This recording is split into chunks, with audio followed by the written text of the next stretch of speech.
Elle Kelly, middle school language arts teacher and author of the Lucia Chronicles.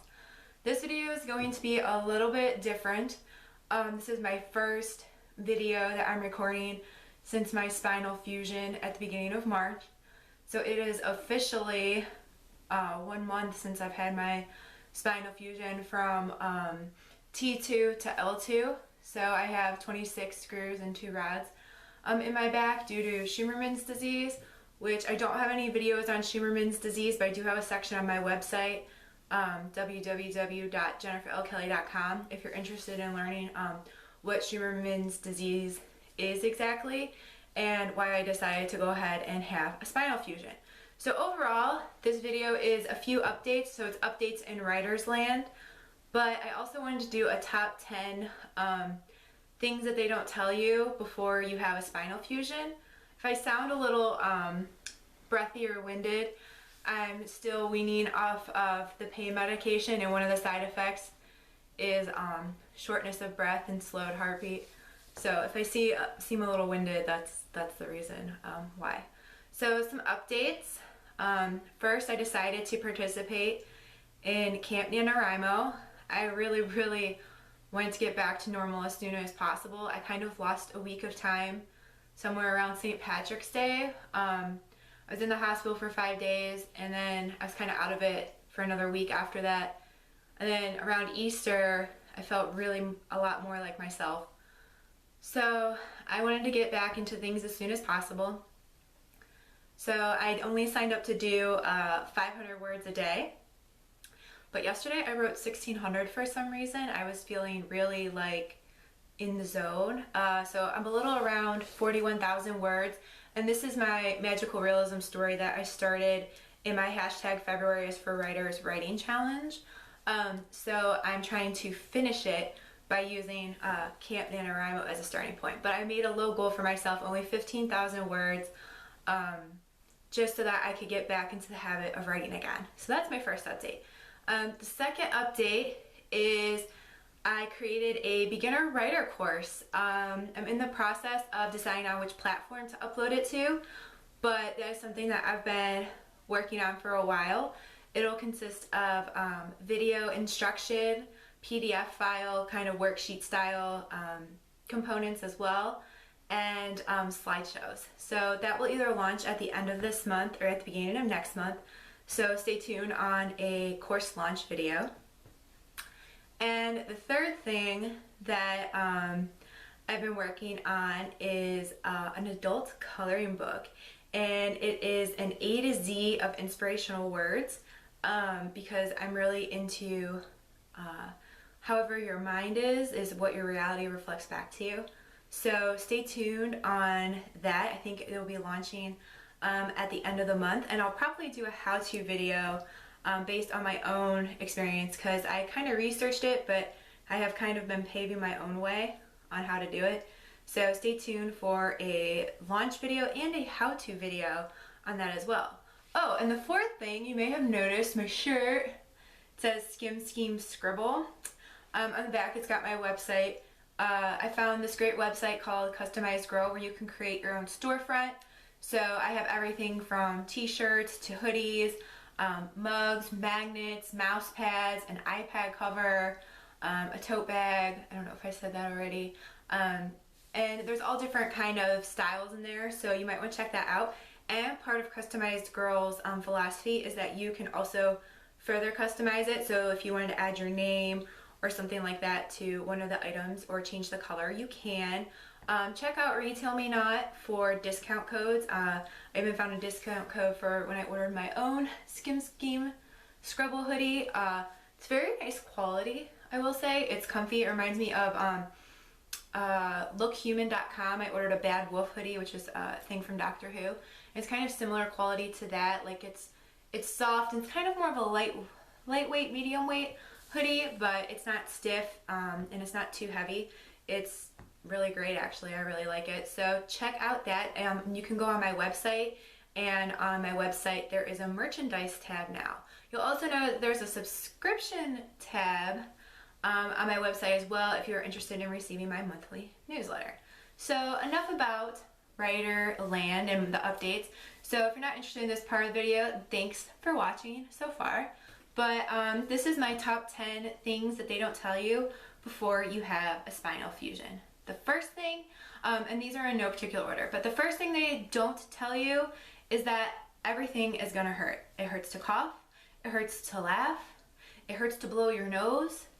I'm not sure why. I guess, you know, my abdominal wall, my muscles are all pretty much recovered and fine, but it's just really painful, and I kind of wish that I would have known that those little things would hurt so much.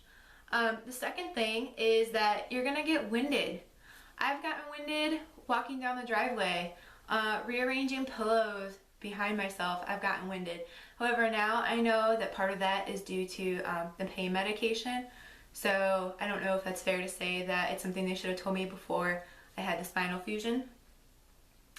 The third thing that they don't tell you before you have a spinal fusion is that log rolling sucks. If you don't know what log rolling is, it's a technique to get out of bed where your shoulders and your knees are aligned, and often in the hospital I needed a light assist on it because right after surgery your back feels like really heavy. Not so much because of the metal, but because like your muscles I think are all jelly welly. So log rolling sucks. So if you don't know what that is, look that up, and that's a fun time.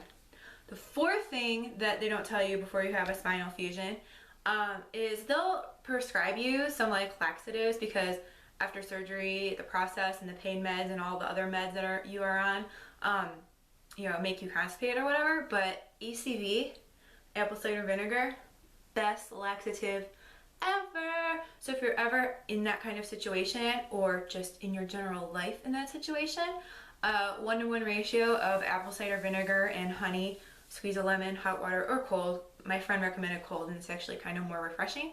So yeah, they don't tell you that before you have spinal fusion.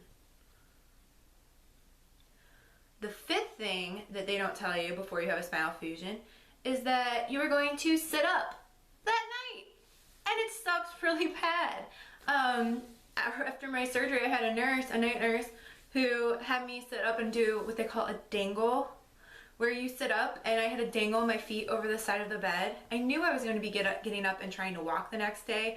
I'd read that online, but nobody told me that I would be moving around that night, and it was so painful. But in hindsight, I'm thankful, because I think that's what's helped me made such good progress, because my 3-week post-op appointment, the doctor was really pleased and happy with my progress. And I think also part of that was my mental attitude and my prior commitment to fitness before going into surgery. But yeah, that was totally unexpected, getting up and dangling over the edge of the hospital bed the very first night afterwards. The other thing that they don't tell you, my number 6, is that your face will be a puffball for like a week, because the surgery is performed face down, which I kind of didn't think about before having it, and I didn't read about it anywhere, even though, I mean, I didn't want to watch any videos and freak myself out before the procedure and then like back out at the last minute, because I almost did that with one of my knee surgeries when I was like younger. But my face was all puffy, and I guess the doctor had warned my parents, but the puffiness lasted for about a week, and I was really greasy. Like, I don't know if they had Vaseline on or if they do something with your eyes, and then I was like rubbing it all over my face. Not only was I puffy for a week, but I was like greasy for about a week. Well, until I finally showered, which wasn't until I came home, which was about a week. The 7th thing is that you will lose a week of your life. You sleep a lot in the hospital. You kind of are aware of how long you've been there.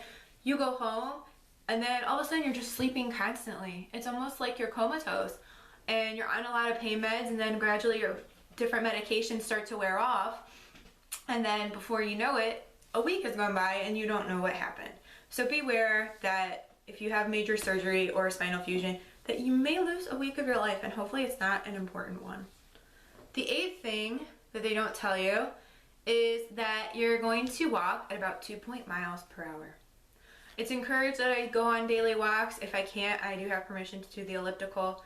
I'm only up to 7 minutes on the elliptical because I wanted to build up gradually, but I walk slow. Like, I'm not walking with a walker. I got rid of that probably after the first day home because it just wasn't convenient anymore. But you walk slow, really, really slow. So I'm not sure when I'll get my normal gait back, hopefully soon, because I feel like an old person trapped inside, or rather a young person trapped inside an old person's body. So yeah, you'll walk really, really slow post spinal fusion. The ninth thing that they don't tell you is that sleeping in ain't gonna happen, because you will only be having a window where you are not stiff before you wake up. My window used to be 8 hours. I could sleep 8 hours with waking up to take some pain medication, and then I just couldn't go back to sleep anymore because I would be so stiff and I need to get up and walk around and get loose and apply some heat. But now that I've reduced my pain meds, my time limit is 6 hours. I know that if you have kids, you probably already understand not being able to sleep in, but I love sleep and I'm like a 10, 11 hour kind of sleep girl. So you will be so stiff that sleeping in, not gonna happen anymore. And the last thing that they don't tell you about spinal fusion is it's not as scary as I thought it would be.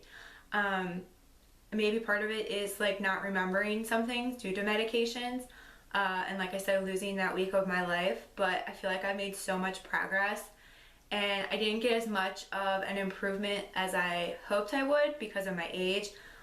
As you get older, your spine isn't as flexible, and how they do a spinal fusion is not only do they fuse the vertebrae together, but they put tension on your spine in order to like stretch it before inserting the rods and whatnot, in order to give you the more erect posture. Spinal fusion is not only for Scheuermann's disease, but also for scoliosis.